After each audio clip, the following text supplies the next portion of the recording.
Everybody, welcome back to another episode of Overthinking Baseball Cards. That is Jason at Contrarian Cards. I'm Dave, Iowa Dave Sports Cards on Instagram.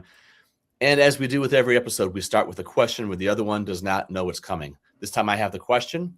I'm going to fire it over to Jason. So Jason, the question for you is, has there ever been a seller or a dealer whose behavior was so egregious, or so upsetting, or so annoying that you suddenly stopped wanting the card that you wanted in the first place? Like, you know what? It's not even worth it. I don't even care about the card anymore. Like, it just changes your whole opinion on a card. That's a good question.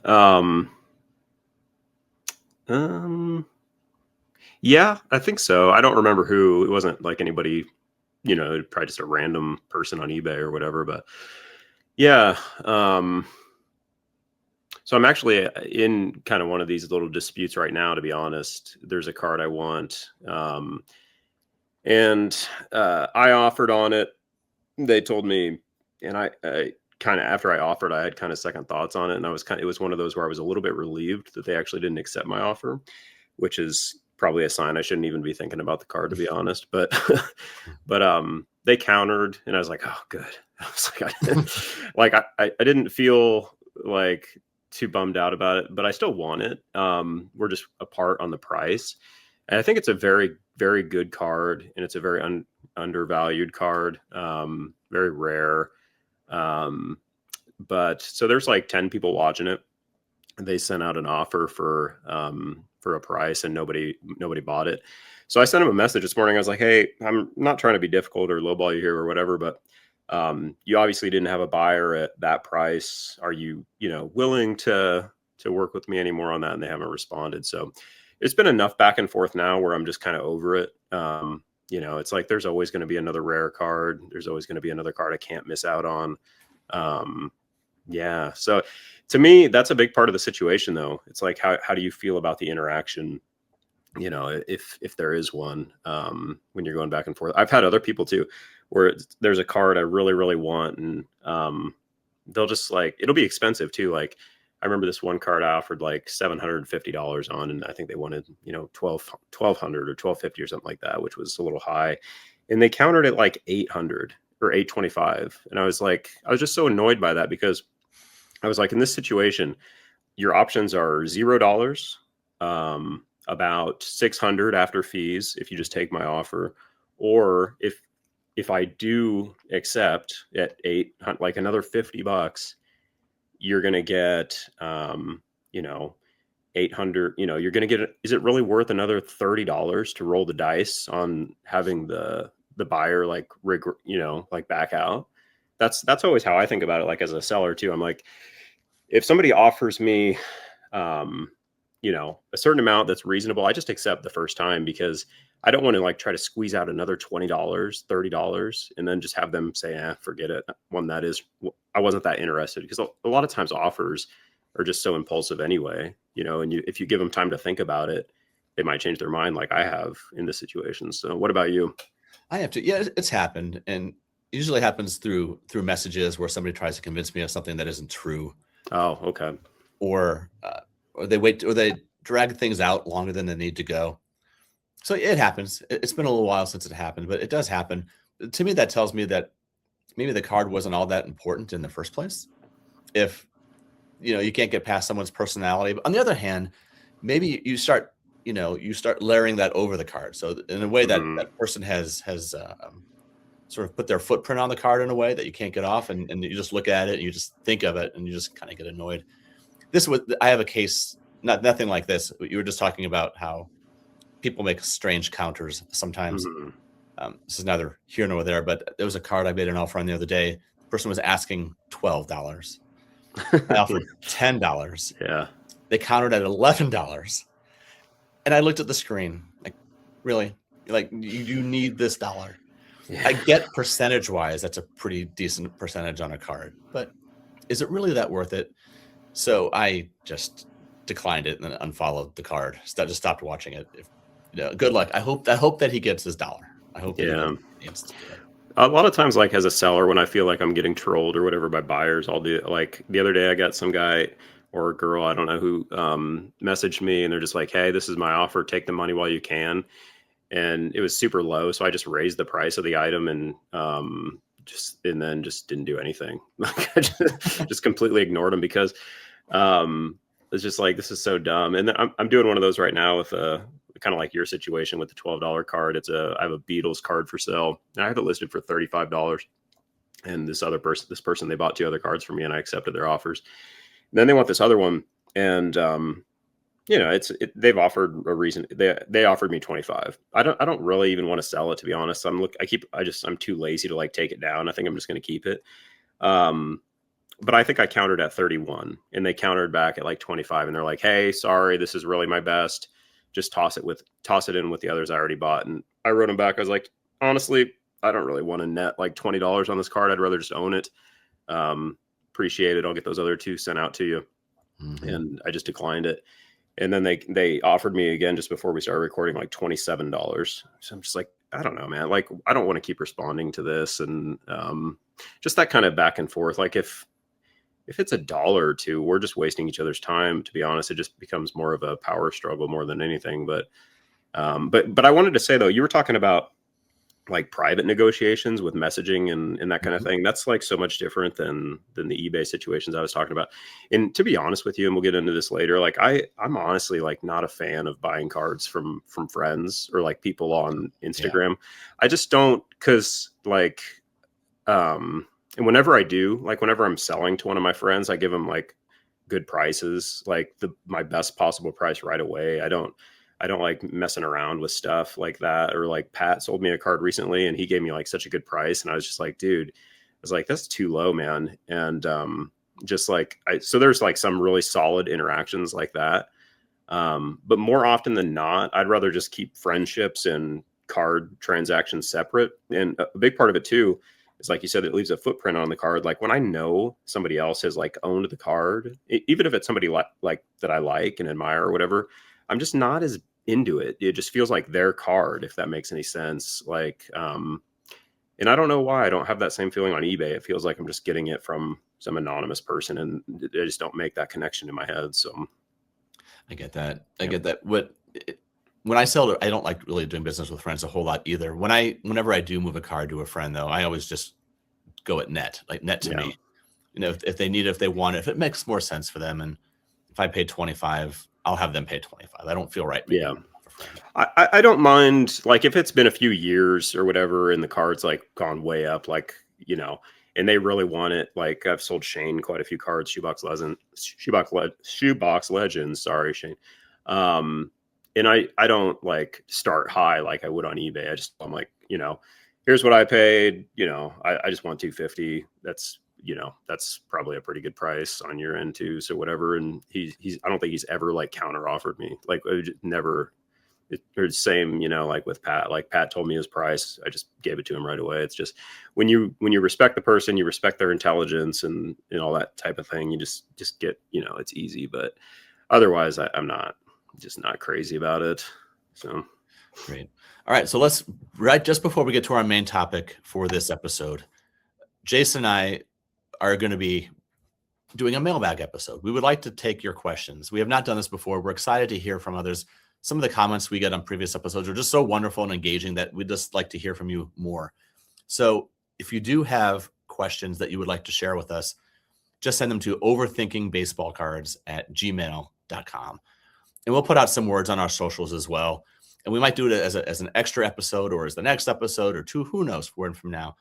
But you all are so thoughtful when it comes to how you have your own collections and the industry and everything else, that please send us your mailbag questions and we will talk about it over the air. Okay. So let us now move on to the main topics, which is about hobby institutions. You know, January is just another month. October is a month. March is a month. But there's something symbolic about the changing of the calendar and coming up on a new year where you take stock of where you are and think, where am I? Where do I fit within this hobby? And what do the hobby pillars mean for me? And how do they affect me? And just sort of all those criteria. So, Jason, this was your idea. This idea of looking at various hobby institutions and taking stock. So why don't you just go into a little more detail about where this idea came from and its value? Yeah, kind of like you said, it's a reflective time of year. A lot of us just finished, our top pickups or our memories from the year, that kind of stuff. Looking back on, how things went, kind of assessing it and that type of thing. But I wanted to look more at the macro because I think it's interesting. We've been in this period, typically on the show, we get pretty in the weeds about cards, and I think that's great. But I think every once in a while, it's a good time to kind of pull back and look more broadly at things and how it shakes out, like you said. So yeah, lately, just within the hobby broadly, there's been obviously a lot of talk about PSA. There's always talk about Fanatics, Panini, the license transitions, all this kind of stuff. But we wanted to go a little bit further than that because there's a lot more to the hobby than just these mega companies and whatever. So we're going to get into a few different areas, and yeah, just kind of talk about how they impact us personally, how we see those impacts, manifest within the communities more broadly, different archetypes, how they're impacted, different, hobby participant profiles and how they're impacted or how we perceive them to be impacted or how they present themselves and that type of thing. So yeah, if you want to queue up, I can't remember what number one is, but we can. Sure. So actually, into it. number one is one that's a little bit more personal and is actually not a hobby institution. Before we can start talking about things like card shows and social media and PSA and YouTube and everything else, it's important to recognize that we all come from our own backgrounds, our own experiences, and our own perspectives. So we're going to start by talking about our own personalities, because this might inform our answers. It might give you a little bit more insight as to why Jason or why I answer a question in a certain way or talk about something in a certain way. I don't want to take too much time with this. We want to make it more about the cards and the institution than about ourselves. But real quick, if I were to describe myself, my personality it's a couple of things. One, I tend to look at the negative, but I not so much nostalgic, not as much as I used to be, but I do really enjoy building things. I look at my cards and my collection as being something bigger than myself. I'm an impulsive seller. I am not an impulsive buyer, but I am an impulsive seller, especially when I find something that I need to go after that is beyond my resources. And I sometimes will momentarily forget how much a card means to me, and I'll move it. And then a short while later, I think, boy, I wish I hadn't done that. Not with all cards, not even with most cards, but with a lot of times that will happen. The other thing is that I would classify myself as a bit of an inertia monster. Meaning, once I get on a roll, I keep going on a roll. Once I'm at rest, I stay at rest. And right now, I'm a little bit at rest. But at the end of last year, in the middle of last December, I got picked up a pretty major card. I haven't really talked about it yet. I had an episode of Shallow and coming on it, but I picked up a 47 Bond Bred Jackie Robinson portrait rookie. And when that was done, I just immediately, with my inertia, wanted to get another card and another, to the point that I bought a couple that I'm like, what a waste. I was just trying to continue the rush, if you will. I was trying to continue the adrenaline. But now it's been a few weeks since I've really picked something up, and now I'm at rest, and I wouldn't even know what to pick up. I'm very much a creature of the moment in terms of my momentum. So how about you, Jason? Yeah, that's interesting that you said you'd focus on the negative. I do that as well. Definitely not Mr. Positive. And yeah, I have to really be careful about that because and I don't really view it that way. Like I view it more as just out of interest. Like I tend to focus more on what the problems are and think about potential solutions rather than just constantly celebrating how great everything is or whatever. But it is what it is. Yeah, and I'm with you on the inertia part, but yeah. So I actually asked where I work, like for my real life job or whatever. I mean, the hobby's real life too, but they have us do strengths, or they had us all do strength profiles. And I don't know if you've ever done like an MBTI, Dave, but I've done those as well. I've done the Gallup strengths. Mm-hmm. Oh, okay, that's what I'm going to reference here. So do you know what your top 5 are? My top 7 were all relational. Oh, okay. Interesting. So those, so yeah, just quick overview. There's relationship themes, influencing, strategic thinking, and what's the other one? Commanding is one. There's 30. Yeah, there's like 36. All right. So anyway, so I asked all mine are strategic thinking themes, and I asked we have like in Gallup in my profile, you have like they have their own AI or whatever, and you can ask it questions, and it knows all your themes and all this sort of stuff. So I asked it. I said, "Why do I enjoy collecting trading cards based on what you know about me?" And just a couple key points here I thought were really sharp that they said. A genuine curiosity about the details, stats, and stories behind each card, satisfaction in organizing, categorizing, all that type of stuff. The key here is input is my number 2 strength, and that's like highly correlated with collecting.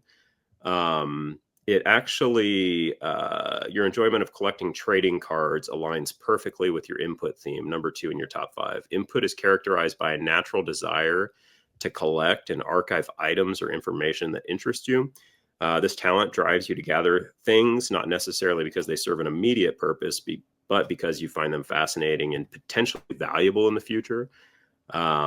Yeah, and just a lot of stuff like that. My number 1 theme is intellection, and number 3 is strategic. And if you like kind of combine all those, it just really manifests into sort of a robust experience of, you know, collecting cards and the processes and all that sort of stuff. So that's where I come from.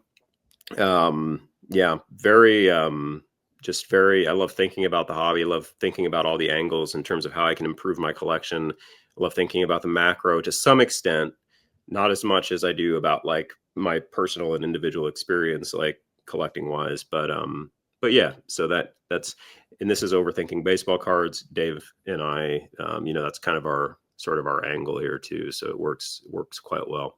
Great. So there's our background. Let's move now to the first institution that was on our list. There's no real reason that the order is what it is, but we're just going to take it as we go. And Jason, why don't you start us off? And the first institution is PSA. Yeah. So PSA, for myself, I'll be brief. I love grading cards. That's the first thing I would say. I love the strategy of grading. I love sourcing raw cards, screening them, submitting them, sharing them, selling them, keeping them, analyzing, you know, the condition, the pop reports, the potential value, arbitrage from raw to graded, and potential appreciation arbitrage within myself from raw to graded, and depending on the numerical grade and the rarity and the challenge and all that sort of stuff. So I love grading cards in general. In terms of PSA specifically, overall, my experience with them has been positive. I'm not the type of person to like cheer on these mega conglomerates and whatnot, like, but I don't really have that many bad things to say about my personal experience with PSA. I've graded thousands of cards with them. Again, I've maybe had one order where I really was kind of looking at it sideways, but other than that, I mean, my experience with them has been positive. It's one of my favorite components within the hobby. Now, if I'm looking at more of the macro and more of the broader, you know, sort of response to PSA, obviously there's a ton of energy around it, negative and positive. And I'll probably let you touch on that a little bit more, but yeah, I would say my personal experience, very good. In terms of the macro, I guess I don't watch a ton of the like, oh, they crossed this over, or oh, this card got upcharged. Like, I've never been super into that kind of stuff or cared about it.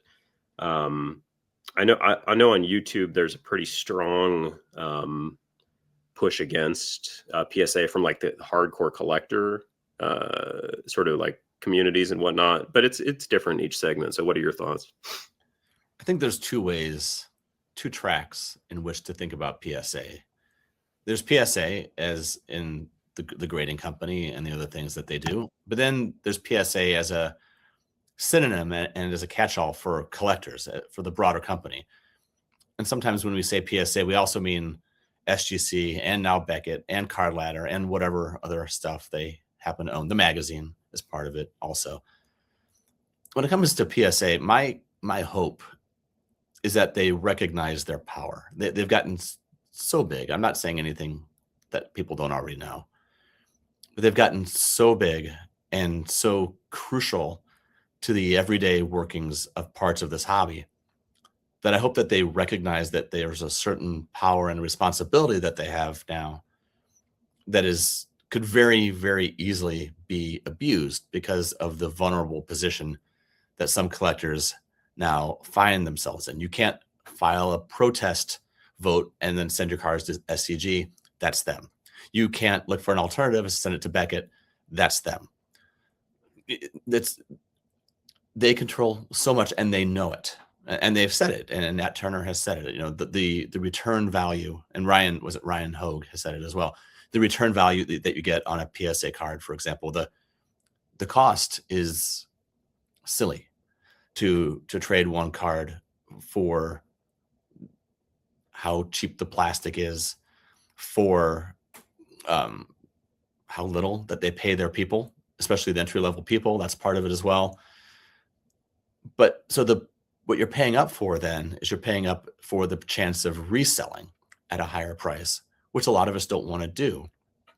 I'm in a position right now where I'm considering sending in a lot of my cards to be graded. And these are not cards that I want to resell. These are cards I want to preserve.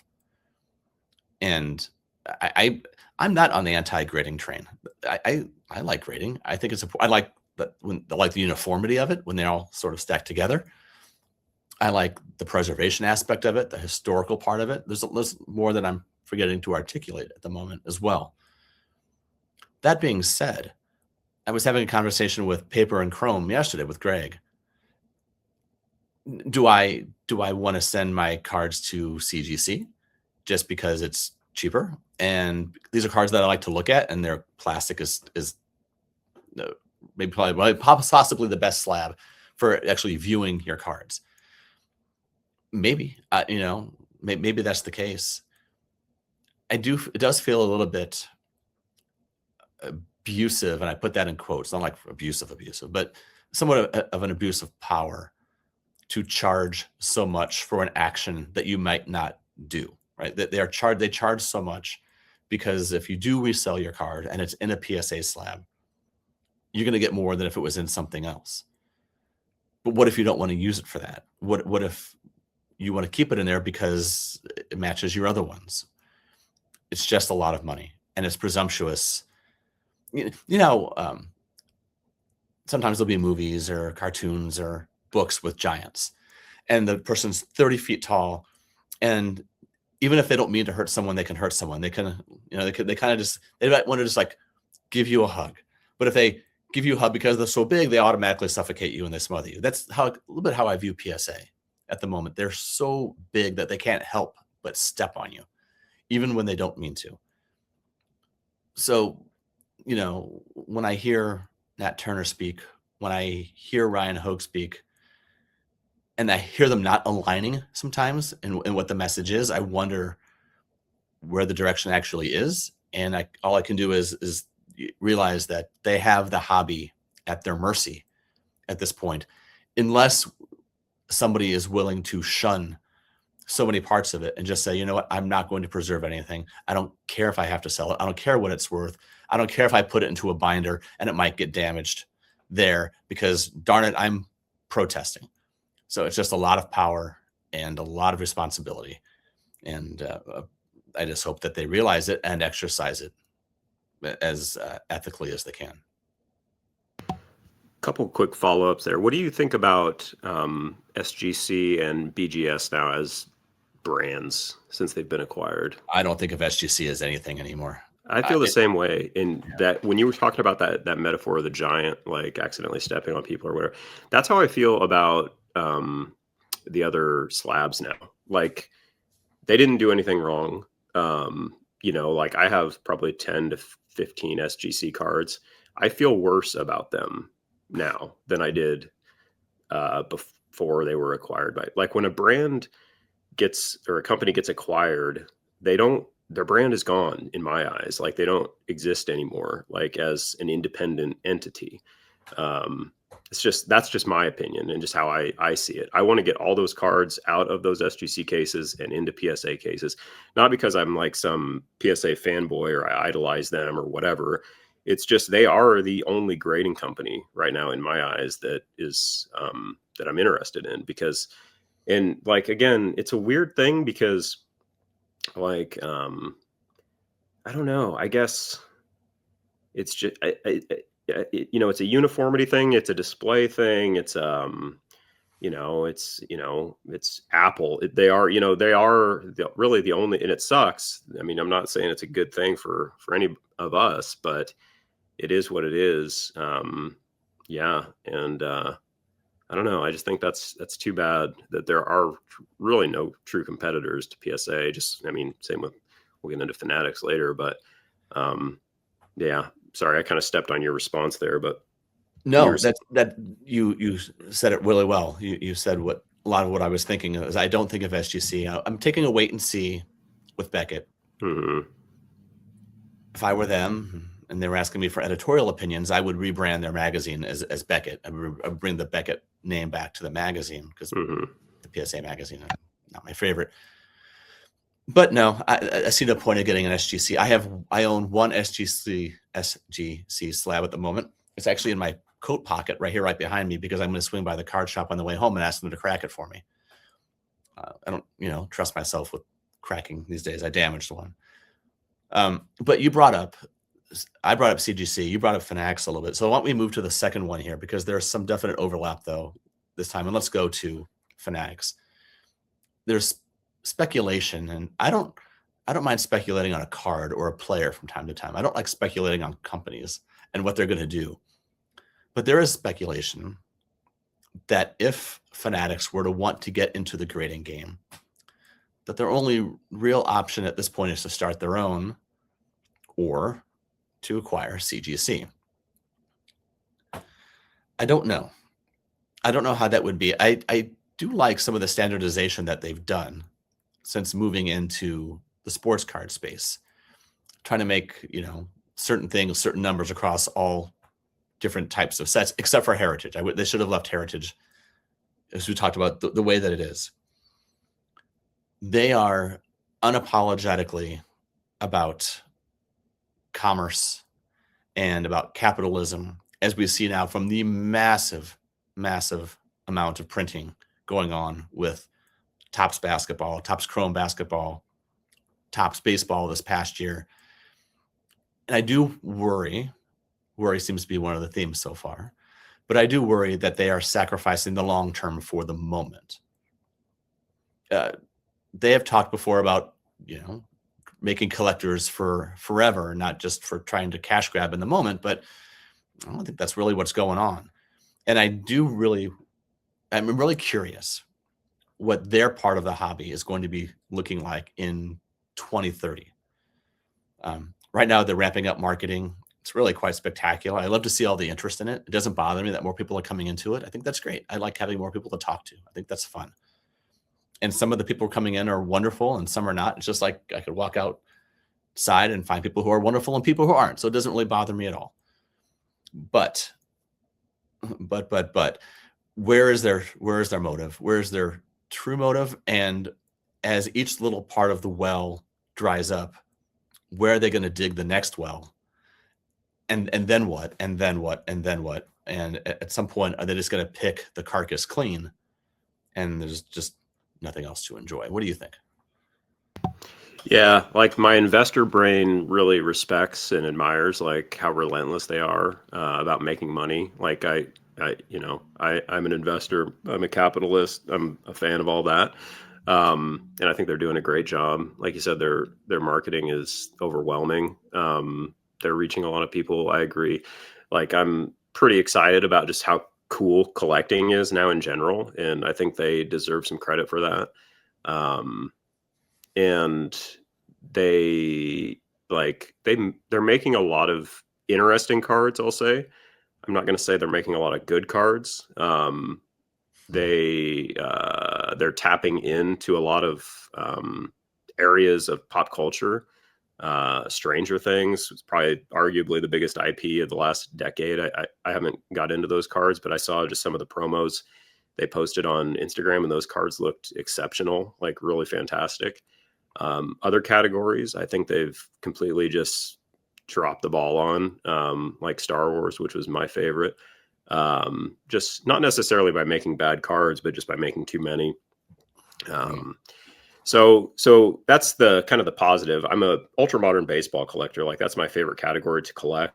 They have that license. They've maintained a lot of, you know, the year to year integrity of top sets. You know, I talk about how they kind of broke heritage, and while that's true, it's not like, you know, it's not the end of the world. I'm still always going to collect modern baseball.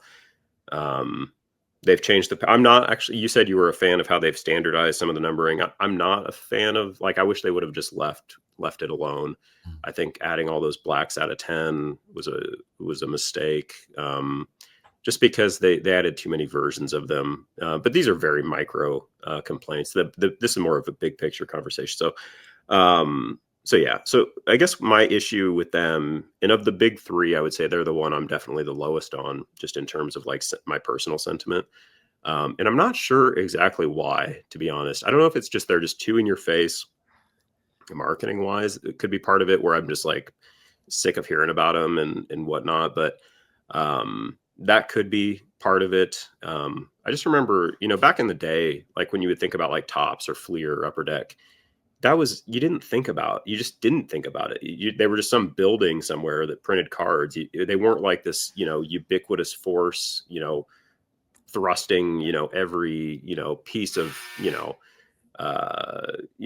information at you. This card, this one of one, this Tops Now, this Stranger Things, this costume, or all this kind of stuff. To me, it's too much. It's obnoxious. That's how it comes across. It feels like they're trying way too hard, collaborating with everybody, not compete. What did you mean? Oh, I just want to backtrack a little bit. What did you mean before when you said it's interesting, not necessarily good, but interesting? What's the interest? I think they're making interesting cards, but not necessarily good cards. Like, Right. I think most people our age would say undeniably, like, the overall build and card quality from like the 90s and 2000s was better, with etching, with the card stock, with how shiny the refractors were. But I think, you know, from the investment side, the business side, I think Fanatics has probably found, and I have no idea, this is complete speculation. I'm not a lithographer or whatever. I don't work at a, you know, card manufacturing factory. But it seems like they found a way to, you know, make cards that look good, but probably at a good cost, or whatever, like, you know, however, I'm sure they do it in the most efficient way possible. And that's really unfortunate for us as consumers that want the best possible looking piece of cardboard we can possibly get. Like, from their perspective, they're probably going to print, you know, the best looking thing that they can to sell for the highest margin or whatever, which is, you know, obviously what they should do from their perspective. Um, but yeah, so I think they're making interesting cards, like, the MVP variations, the player number variations, the you know, some of these game worn patches, you know, the gold MVP patches, the rookie day. But broadly speaking, like, if you look at all of it, like, if we just focus on baseball cards, there's not many I want to buy, like, from 2025 Tops. There's not that many parallels I'm interested in. I don't want to buy golds anymore because there's too many versions. I don't want to buy oranges. There's too many versions. I don't want to buy the reds. There's too many versions. If there's like a sapphire red that's like super cheap, okay. I can't afford superfractors because those are the cards I would want, but that's the cards everybody would want, because we're looking now in a diluted landscape for the one or two things that really stand out. Unless things stand out when there's, you know, if there's 7 black parallels out of 10, like, who cares? You know, it's like, maybe you have one that you really like, but again, this is why we led with our personalities. Like, I'm very concerned about future value, not from like, I want to make money, but just from like, I want to make the best decisions that I possibly can, and hold these items. So yeah, so that's frustrating. Just a lot of that kind of stuff is just annoying. Like, I feel like it's just a lot of own goals, really, where it's like, you didn't have to change heritage. Like, nobody cares about heritage that much anyway. It's like, you could have just left that alone for the people that do like it.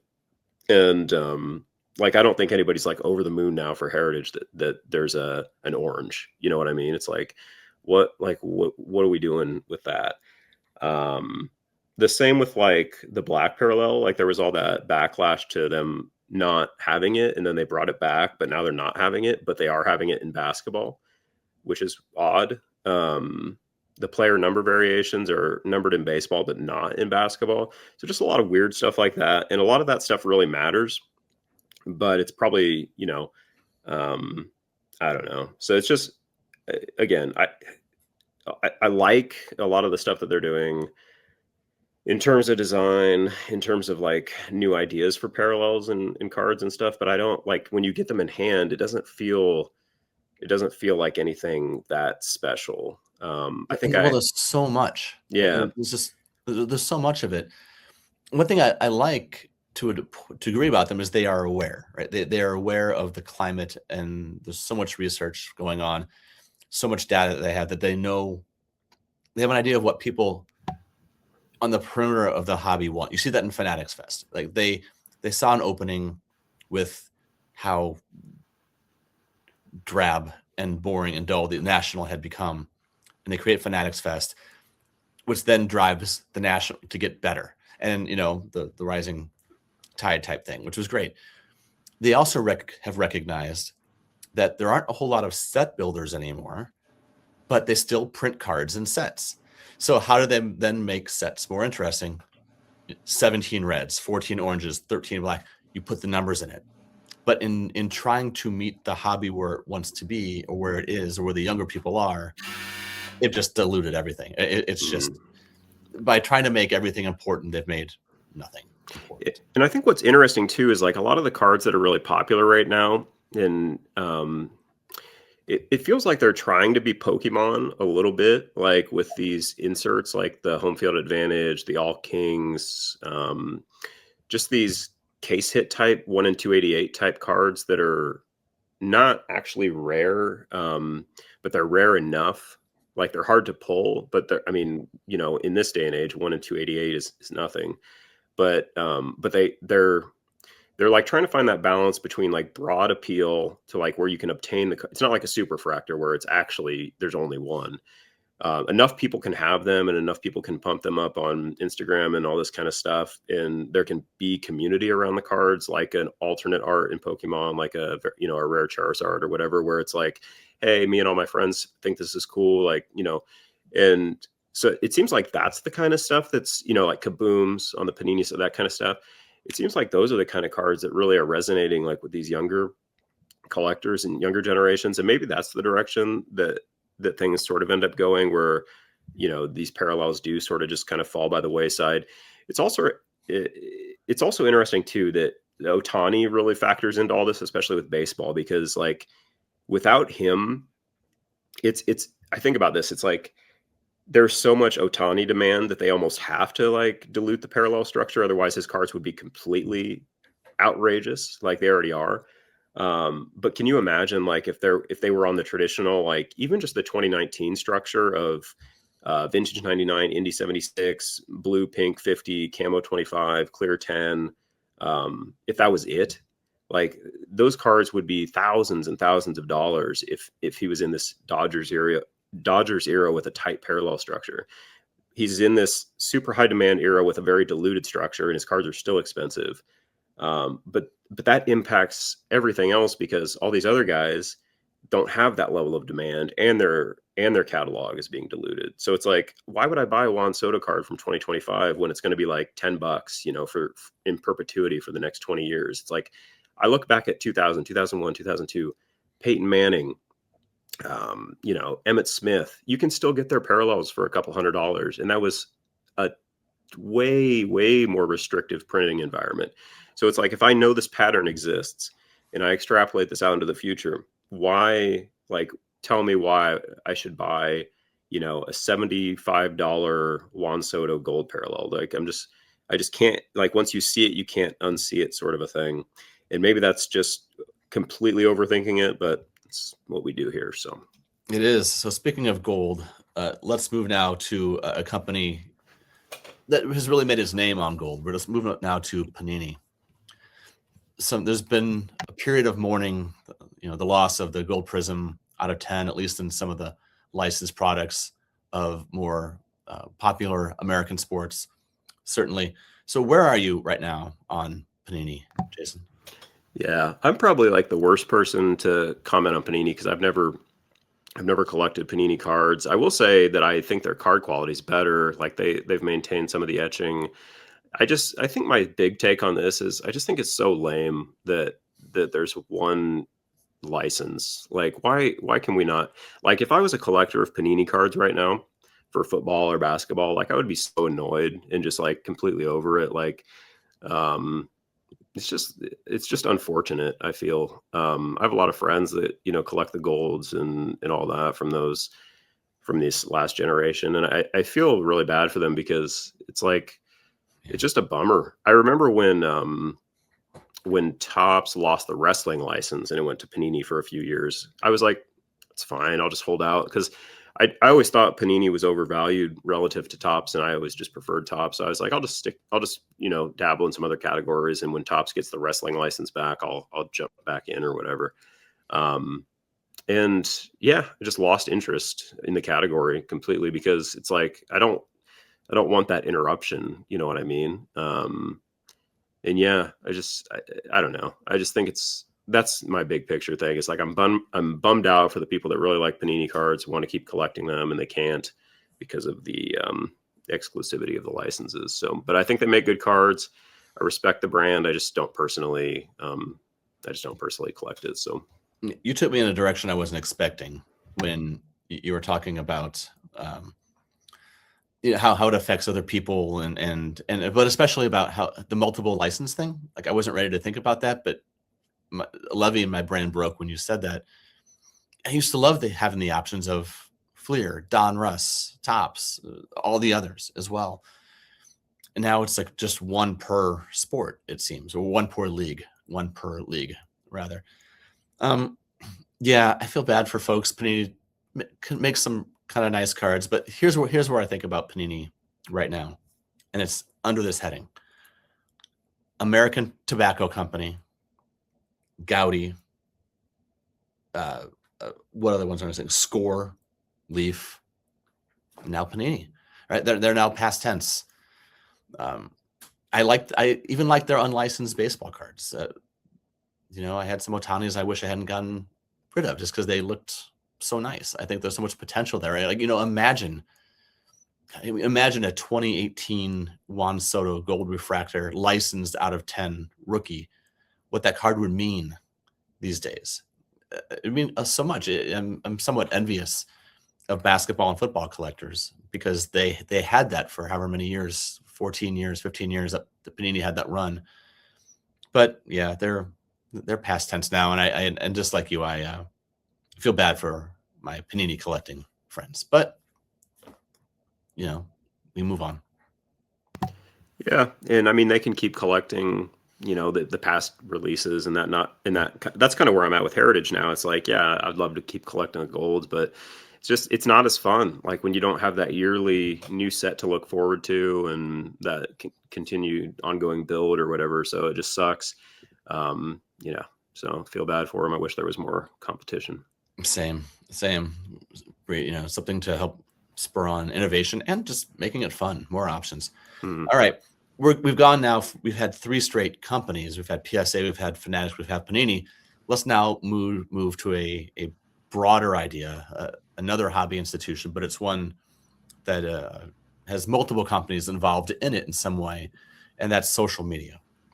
So it can be your social media of choice. It could be Instagram, it could be Twitter, it can be TikTok, it can be whatever. Jason, where do you see social media's role right now in the card hobby, and do you think it's as pervasive as those of us who are on it think it is?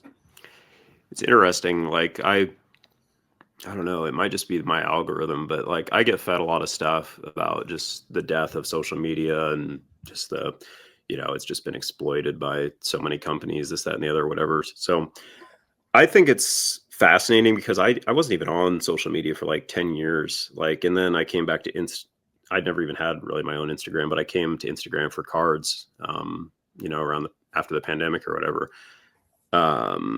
So I don't know. I can only talk about Instagram and YouTube. I don't use anything else. And I think I don't know. It does feel very small. Like, I don't know. I follow like 1,000 accounts. Like I don't follow any of the big timers really, unless they follow me. Just, I don't know, it must be some sort of ego thing. But but yeah, I don't know. I just feel like I'm talking to like the same 8 people over and over again, which is great, which is my preferred, I'm a introverted person. I don't need to really have a wide social network or anything, but um yeah, I don't know. It feels big, but also small. Like there's just, I don't know. Like I'll post a card. I'm like, holy cow! Like, can't believe like 1,000 people had this scroll across their feed. Like that's bizarre to me. And that's, a very, very small account that I have. So yeah, I don't know. It's like, it's, I don't know. Let me pass this one to you and see what you say. And maybe, cause I'm kind of going in a few different directions internally here. So, For me personally, it's just so necessary. mm, At the top, you were talking about the personality test and the Gallup test, and I said my first 7 were all social and relational. That's the reason I got on Instagram in the first place. Card Instagram was to talk to some people. I had been on Twitter before. I did some selling on Twitter and built up quite a bit of it, but it was just became gross and too much to handle, and scammers were everywhere. So I deleted my account.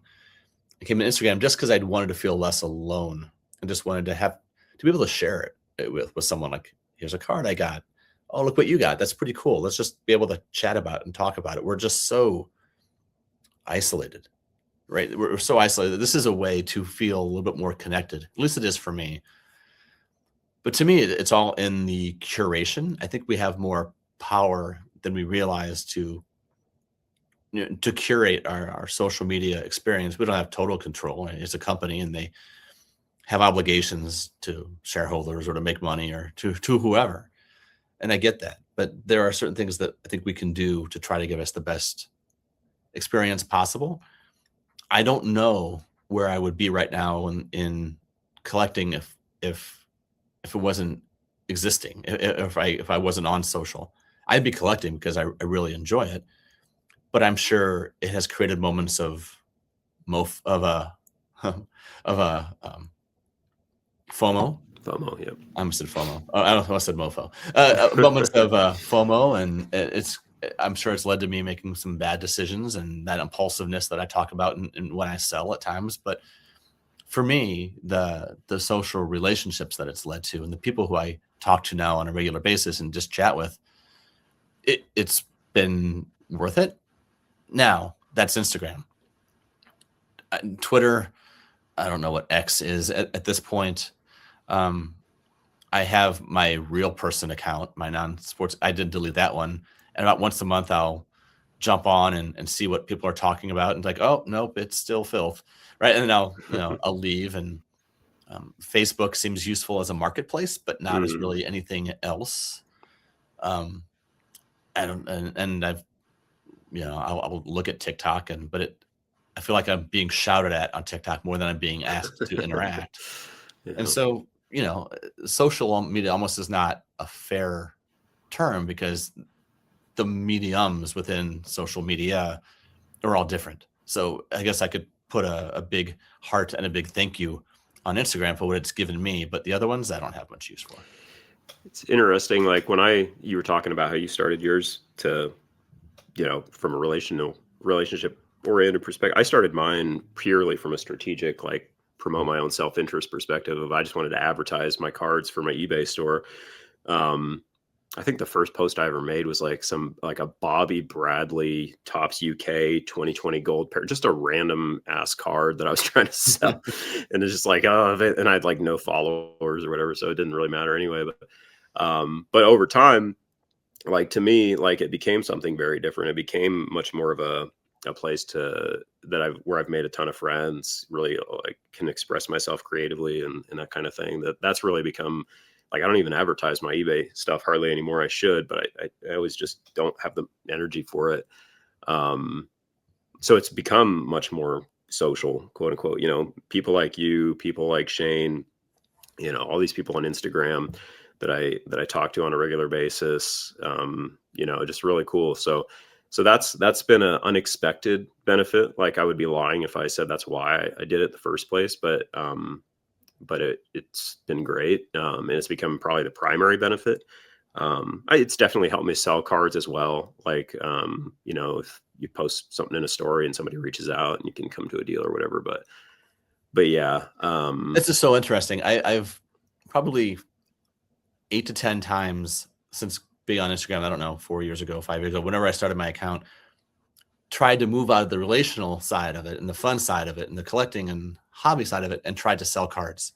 And I've sold 3 or 4. yeah. But otherwise, I oftentimes will delete my own story because I personally feel uneasy doing it because that's Oh, not yeah. what I'm here for, and that's not what people expect of me, and that's not what I expect of myself. Imposter syndrome. Yeah, that's part of it. But I would say it's more on the lines of like, no, that's not why I'm here, and I feel like I'm somehow degrading the social side of it when I try to turn it into a selling platform. Just That's for me, what, I'm fine with that. What others do it, I buy yeah. that stuff, but I don't want to do it.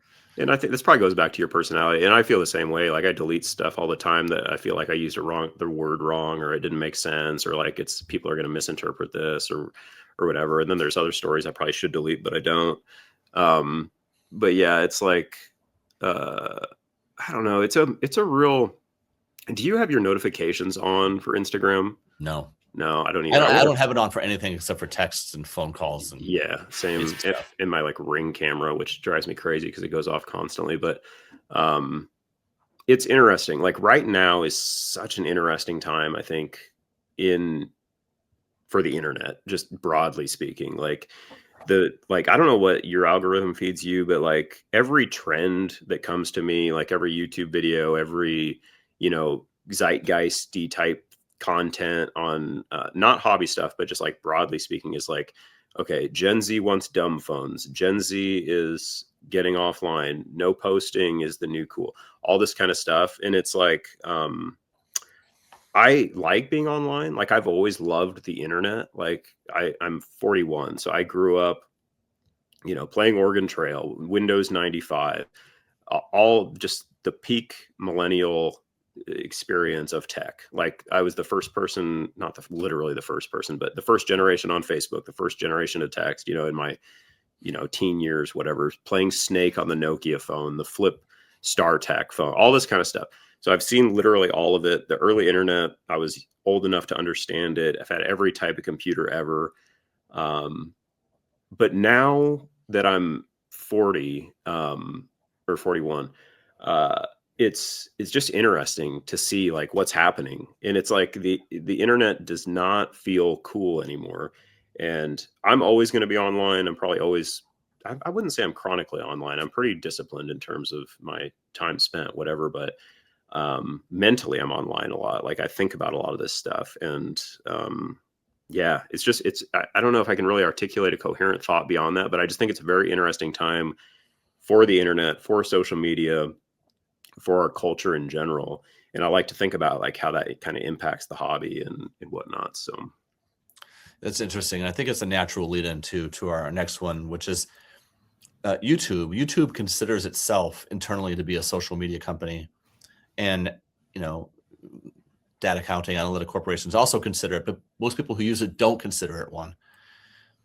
In terms of the hobby, it's pervasive, and it's a destination, and it's a lot of things. It's a lot of things to a lot of people. I have some fairly strong feelings on it, but I'd rather save those. And so, if you wouldn't mind, I'd like to get your ideas and first your thoughts on YouTube as now basically, I would say, an established institution within the card hobby. yeah, I like YouTube. Not so much for hobby content. Obviously, I'm a regular viewer of, my friends' channels and that kind of stuff. Just the whatever the collector type channels. But I watch YouTube has really become my primary source of just entertainment in general. Like I canceled Hulu, like my live TV, just, I don't watch enough sports to like kind of like justify paying for it. I'll probably restart it for the Super Bowl or whatever and cancel it after that. Or I'll restart it like when the World Series is on or whatever. But yeah, most of my interests I can just kind of follow on YouTube, whether it's, I like geopolitics, I like history, I like, just documentaries, music, all this kind of stuff. And there's just an endless supply of that stuff on YouTube. The ads obviously suck, but yeah, I don't know. YouTube is different than Instagram when it comes to the hobby. It's like the vibe is very different. I'll watch, Shane's video and I'll read the comments and I can like know everybody, not everybody, but I recognize all the names and they all have channels and not all of them, but a lot of them do. So it's a weird communication style because you have like, I don't know. It's like when I started my YouTube channel, it was more just because like I felt like I was watching so many other people talk about the hobby and it was just really annoying, not annoying, but it was really bothering me. Like I felt like I didn't have an opportunity to like express my own thoughts. And it was just so ridiculous. I remember the first video I ever made, it was just so like I had like a light box and I was trying to like film myself with cards inside the light box, but I couldn't fit like both of my hands in the light box. It was just the dumbest shit ever. And I sent it to one of my friends on Discord at the time. I was like, dude, does this look all right? Can you hear? And he's like, he was trying to be nice. He was trying to be nice. He's like, yeah, man, it looks pretty good. I was like, God. And I remember like my first quote unquote viral video, I had like 2,400 views and it was just me looking through old vintage, like beat up vintage cards that I got from Greg Moore's auctions. And I just took the video down because it made me super uncomfortable. I was like, I don't want this many people watching. And it's just like, so I've had just such a weird experience with it myself, but I don't know. Like sometimes I feel it's a little unhealthy though, just in terms of the hobby, because I feel like there's a lot of like inherited thoughts going back and forth and it gets like very sort of, mind melting. Like I'll hear one person say something and then I'll watch another video and I'll hear sort of a similar thing, but like it's kind of been like misinterpreted a little bit and then somebody else builds on it. And then it just becomes a lot of this like sort of, I don't want to say, I don't know how to say this, like not passive aggressive, but it becomes just kind of messy, I think, at times, especially like during negative periods when there's like some sort of trend that people are annoyed with, or, so people are talking about this too much, or people are doing this wrong, or I'm so sick of this. And then, it kind of gets a little bit pile-on-y type, but yeah, I don't know. I don't think I'm making a whole ton of sense here. What do you think? Oh no, you definitely are. I had that note. I had that note. I have a hate relationship with YouTube where what you're talking about with content makers, and I'll put myself in that category, where after a while it's almost like a third level, a third degree, or a third generation of discussing something where they are no longer discussing what happened. They are discussing what somebody said about what happened. And it's like, oh my God, sorry. It's basically, I'm not articulate enough to find another term besides circle jerk. It was just what it becomes after a while, and it's hard. I don't like sitting down and being stuck and being imprisoned on my couch, watching on my phone or my TV, YouTube, and not being able to go anywhere. And that's not just a baseball card thing, a sports hobby thing. That's a lot. I watch far less TV than I did as a kid or as a younger person. I want to be on the move. I want to be doing things, needing to multitask. So in order for me to really engage with YouTube content, with visual content, it has to be visual. It has to be something that cannot be done in an audio format, right? Even somewhat hypocritically, this episode right now, we're not really showing anything. It could be an audio episode. So we have to find some way to make it interesting and engaging. And I really appreciate the people who can do that. So the two people who come to mind first are Sammy Thunder. And I love when he goes to card shows and just walks around without context. Yeah. And I don't know if he has a GoPro or if he has his phone, he's just holding it, at chest level or wherever. But I love that because I don't have a lot of card shows where I live, and I'm living viscerally through Sammy's willingness to bring me to those card shows, and it's just, there's the hum, there's the natural sound, there's the ambient sound of a card show, which we all know it's a wonderful sound. And he's looking down and you just see things like giant piles of Gaudy cards and Ty Cobb cards and Satchel Paige and Stan Musial and whoever. And you learn that way, like, oh, these cards really are not common. But you hear people talking in the background, and it's like a vacation. It's like an escape. And that's something that cannot be done in an audio format. So I don't mind sitting there and watching that. The other one is chasing cardboard with Mm, titles. yep. That is so well made. Really high quality. Yeah, I keep waiting for that to be picked up, by some specialized cable channel. They can do an episode once a week, and then they can run it in perpetuity at some point. I would watch that. It's just good for him, for what they've done. I hope that they're making good money on it. I know he has his business in Kansas City as well, where they're selling and all sorts of stuff. But that is really well done. When I sit down and turn the camera on myself and I try to put out the content, I don't know what to do. I don't know where to look. My eyes are all over the place with certain things. I only have one camera, so I don't have a specialized camera for my card. So I'm kind of trying to hold it up like this. So maybe that's part of it. Maybe I'm just projecting because I know I'm not very good at it. But also part of it too is I just don't want to sit there. Another show I really, really enjoy is Spitballing Cards. Yeah, this guy's great. It's great.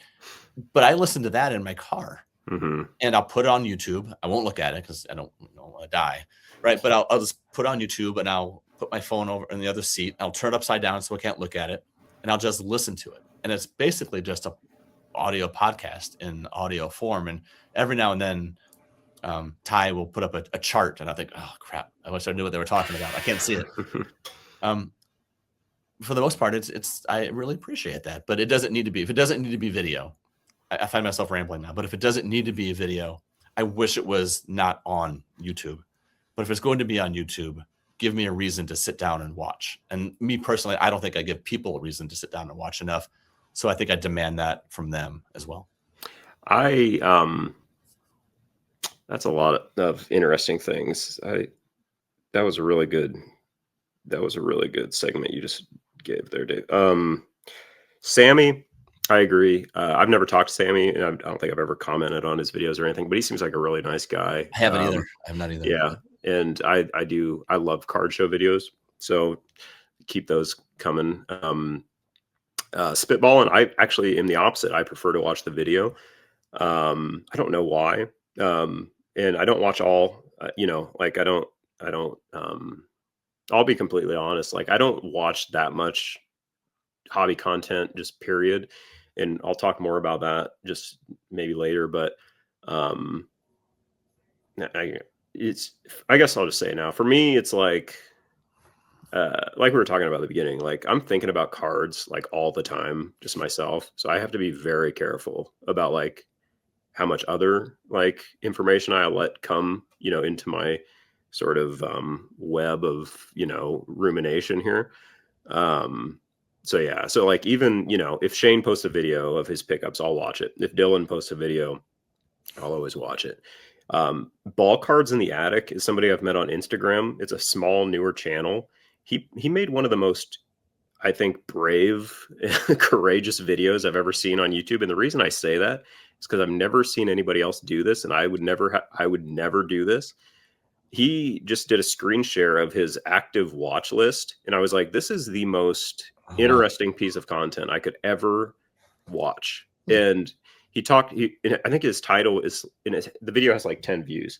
And I think the title is like, reviewing my watch list, don't buy what I like, LOL, or something like that. I'm like, dude, I was like, there is no way I would ever show anybody my watch list, because I wouldn't want anybody to see all the cards that I'm speculating on or trying to think about or find angles on. And I was like, man, that's such a good video. And it's got like 10 views. And I was like, dude, that's the kind of stuff, man. Like that deep strategy, not even deep strategy, it's just like very authentic, transparent. Like you didn't have to do that. That's the kind of stuff I really like. And it's just so few and far between. Most of YouTube sorry to cut is you off very, real quick. go. Sorry, I'm sorry. I'm really glad that you brought up Dylan, the Double D. Yeah, he like his content is made for video, right? That's the perfect example of, he's got that incredible room behind him. We see all these cards. It's like a dream to have a room like that where you can look at it, and he'll show the cards. And Dylan is not Dylan without the visual. So I'm glad that you brought him up as an example. That's fantastic. And I've been inspired by that a lot too. Like, I have my own channel. I make my own videos. I'm not super motivated to do videos on my own channel right now. Like I'm having more fun with the overthinking baseball card stuff. A big part of it too is just like it's a, and I don't want to sound like, oh, first world problems here, but it's a really kind of a hassle to make videos. Like I have to like get the cards from another room, bring them down here. I have a very old dog. He gets very nervous whenever I start doing anything out of the ordinary. So then I have to like put him away for an hour, and I always feel bad.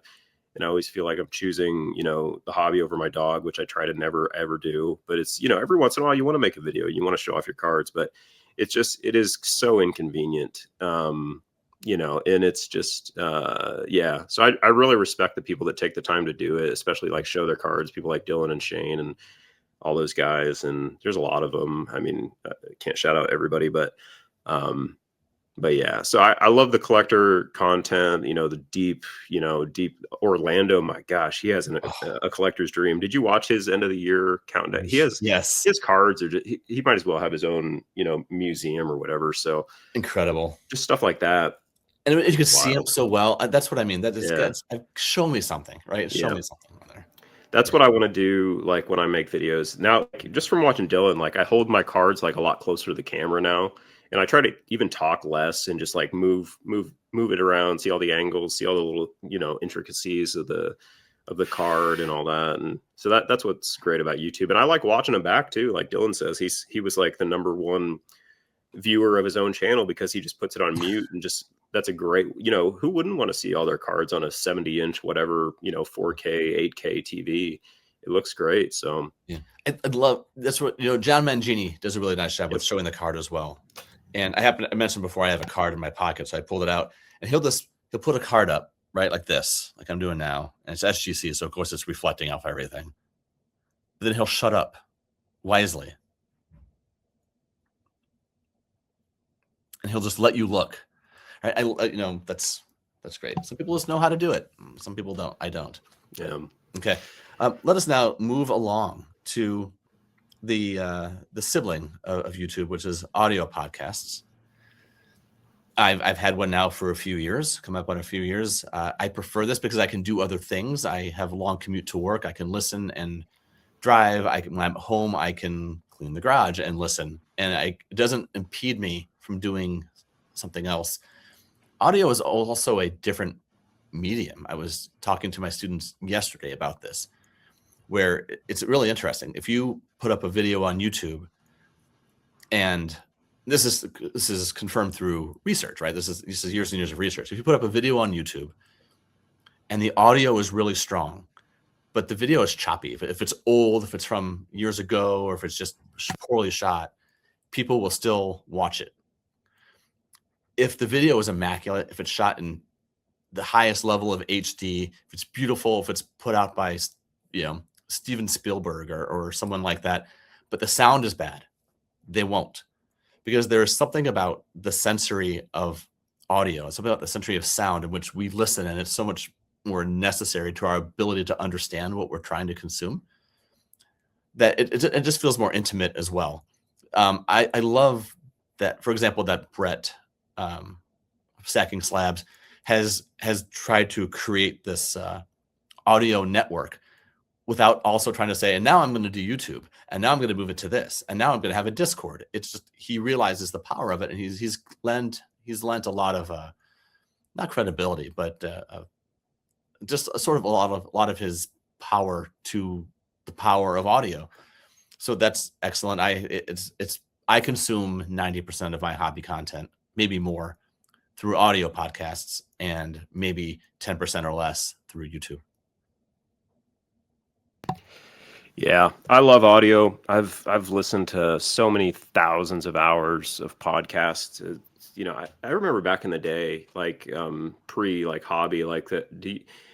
I'm trying to remember. Like I remember just really getting into podcasts probably around like 2013, maybe. Like I remember like the Podcast One Network. It started with like a lot of wrestling stuff too, like Talk Is Jericho back in the day. Like, I've always been into it, and it's as far as the hobby, yeah, it's a great companion. It's a great thing just to have on in the background, like when you're sorting through cards or whatever. Even if you're not interested, like in the topic per se, or just, you know, the category or whatever. It's just, it's a nice, it is a nice companion to whatever you're doing at the individual level, listing cards on eBay, just passing the time or whatever. And it's a good, you know, I've gotten so many insights from all the guests, whether it's, you know, people on Brett's shows or on your shows, or, you know, like Chris Hoge with his new show. Yeah. And yeah, it's just, it's very, I think it's very important. Long form in general, very, you know, deep quality, well, you know, planned out original ideas, not just reactive, you know, not just trying to tap in, not just trying to resonate, not just trying to hit the algorithm, whatever, all that kind of stuff. Like very just good quality conversations. That's what podcasts have always meant to me. Yeah. Yeah. And I think we'd be a lot worse off without it. So, And if Spotify and Apple Music and YouTube and music and Pandora, if those are the evolution of what was previously FM terrestrial radio, podcasts are the evolution of AM, minus the 20 minutes for every 60 minutes of being a commercial of an hour long show, which is one plus there's so many different topics that's so specialized. I just saw that Curtis used to be a 90s basketball kid, or Card Adventures. Yeah, Card Adventures, Mm-hmm. where he's going to try to focus on how people went and acquired their cards. Which, great. That's new. That's something different. He had a new energy to him that I had not really heard before in an audio type podcast. I know he was on Stacking Slabs a couple of times over the last couple of years. Yeah. I always like seeing people try new things, of course. So I actually want to ask you a question. Every now and then I'll go back and I'll listen to a podcast from 4 years ago, 5 years ago, because I find the guest to be interesting, or a topic I had missed, or because I just remembered it was a really good episode and I want to listen to it again. And then I listen to it and it's like, wow, that was a different time. That was a different era for sure. Where do you think the audio space for sports cards, for baseball cards, is going? And this is purely speculative, but you know, what do we think is next? What is next for audio content? What is the untapped land at this point? Well, unfortunately, Mr. Positive here, I think it's just going to keep being exploited by businesses, really. And I don't mean like exploited in, you know, they're doing anything wrong way. I mean just like creatively exploited. I broadly speaking, I listen to far, far less content in general, whether it's YouTube or podcast, than I did, you know, 5-10 years ago. It's because everything has become an advertisement, and they're very skilled, creative advertisements. It's the people have become the advertisements. Like, yeah, it's like that episode. I don't know if you watched South Park, but they did an episode like 10 years ago where one of the characters, like his special ability was he could tell whether something was a person or an ad. And anyway, but it was really funny. But yeah, I don't know. It's like, it used to just be ad reads. Like, you know, people would stop, be like, oh no, you know, blah, blah, blah, blah. This is, you know, they do great roof inspections or some bullshit like that. But now it's like the advertisement is like woven in, like into the content, and into the podcast. And I think we're going to see a lot more of that, a lot more, you know, just very high tech, or not high tech, but very sophisticated marketing, very manipulative stuff, very separate you from your money type stuff at all costs. Like, I mean, you've talked about that. Just they are so skilled at that kind of thing. And that's why I've just really guarded myself a lot. Not just in the hobby, but broadly speaking, you know, in terms of, you know, YouTube and audio and all that stuff. But so I think we're going to see a lot of that, a lot more just authenticity and as a marketing strategy from some of these bigger companies. So I think we need to be smart about that, you know, and just be careful about what we consume. But in terms of like the good side, I think, I mean, it's so easy now, and it's like more people, the barriers to entry are so low. Like like when I was sitting there screwing around with that light box trying to make my first video, like I had like I never in a million years thought I would have a show like this with a friend or whatever. So it's like if I can, and it's not like we've, ascended the hierarchy of hobby content by any stretch of the imagination, but if we can have any sort of show, literally anybody can do this. You got AI now, you can ask it for directions, whatever. So I hope we get a more diverse cast of characters creating shows, a lot of new angles on the hobby beyond, just, same old stuff over and over again. Yeah. And, Curtis is a great example of that. Other people are coming up with stuff, Mark with his Substack, stuff like that. So I think there's a lot of good to come from new creators. And I really look forward to that. And I think there's probably a lot of things to kind of just, be, weary of as it relates to just the sophistication of some of the broader, big business type trends. Yeah, and shout out to Mark, MJS Sports Cards, for bringing the written word back to the hobby. Wonderful stuff. If you're not already, give it a follow. All right, so that brings us now to our last one. I think we're good on audio podcasts. Yeah, good. So the last one we want to talk about is card shows. Card shows as an institution. I'll start on this one. A couple weeks ago, I did I did an episode on the shallow end called 5 Top Fives for 2025. And one of them was actually kind of cheating because it was looking ahead to 2026. And as I was sitting there and watching bowl games or watching Stranger Things, and I was making my lists and whatever, I was thinking about card shows and what I find frustrating about them and I like them a lot. I love them. I wish there were more here. But my concern for them is this specter of TCG kind of coming over it. Not because I have anything against TCG. I think I'm all for people having any hobby that they want, but for the same reason that I worry about TCG having too much of a presence at card shows to the point that I sometimes don't want to go, or that I feel like the showrunners being disingenuous and I also wouldn't want to have booths set up for knitting or for book clubs or for stamps. They're different hobbies. Mm-hmm. Card shows themselves, I think, breathe life into so many people in this hobby. When I get to go once, maybe twice a year, I am invigorated walking around, and I leave liking the hobby more than when I got there. Even if I liked it when I got there, I leave liking it even more. There's an energy in the room. Even if, there are some dealers who you love to talk to, and there are some you kind of side eye and walk by, and Mm-hmm. their tables smell kind of funny. But even just being there, that's part of it. It brings me back to when I was a kid. To be surrounded by people who have similar interests as you do, I love it. I love the energy of a card show. Even there's one that they have it twice a year. It's only 30 tables, and it is a 15-minute drive. No, I'm sorry, like a 5-minute drive from where my office is, and I could pop in over lunch. They do it on a Friday, for some reason, from 12 to 6 on a Friday, twice a year.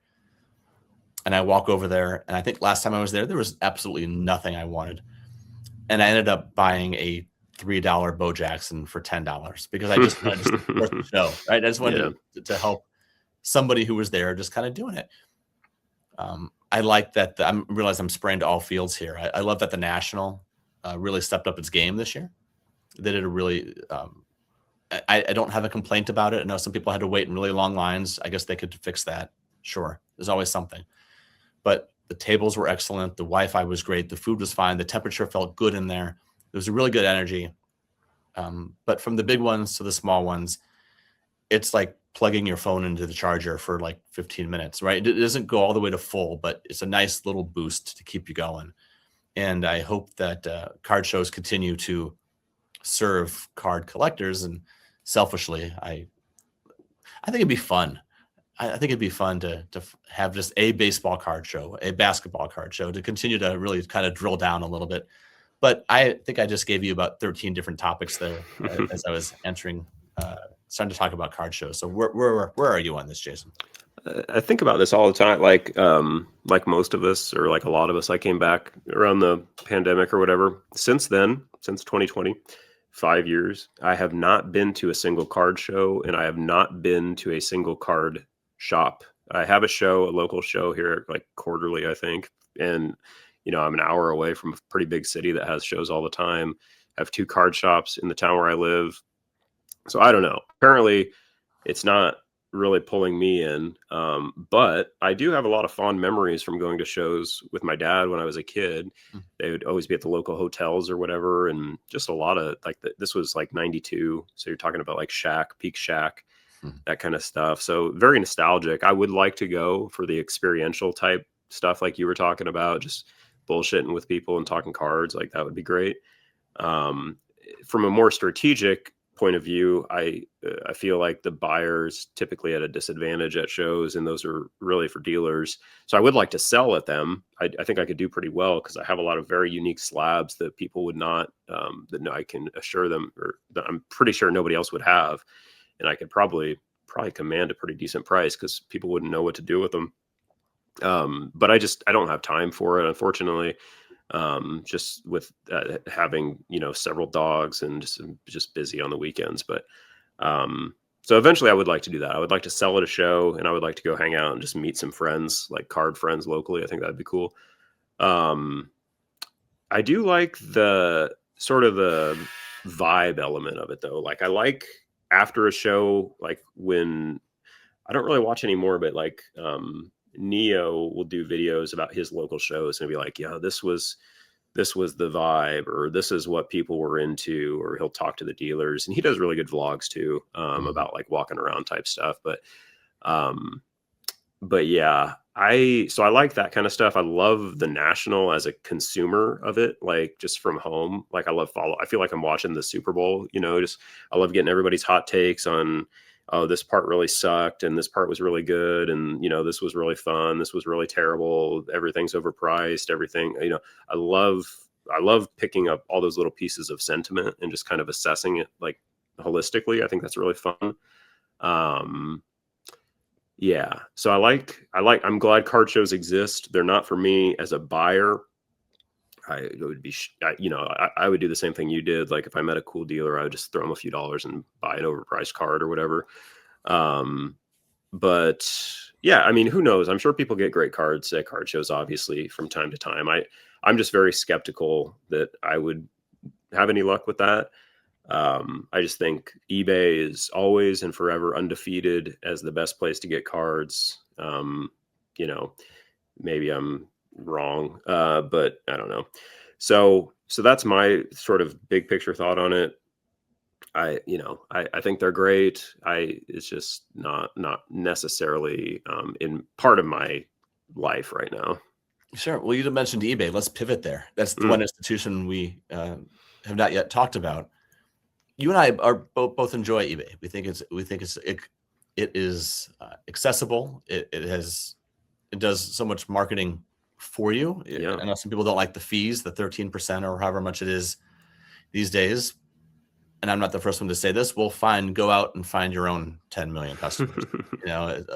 Use Salesforce or something. I don't know. Yeah.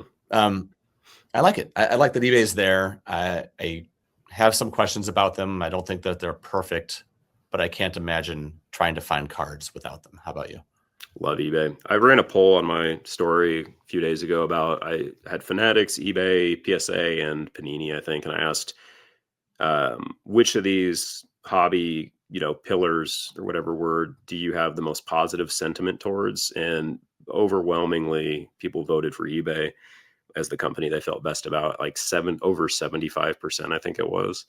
And I couldn't agree more. I think eBay is the last true, I don't want to say last true hope, but like if there's one unlosable, which is a stupid word, but if there's one company we cannot afford to go bad or just have a major just meltdown, it's eBay. Like they are in my opinion, just, it sounds kind of clinical to say, but I think they are kind of the lifeblood of the hobby, because if we can't move our cards, we're all kind of, in trouble.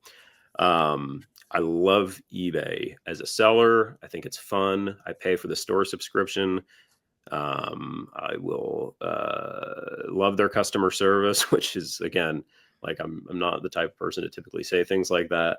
And it's just fun to be on eBay. Like, it's getting a little bit worse. Like, I hope they just chill with their live selling stuff. I think that's very of the moment. I think that fad will pass.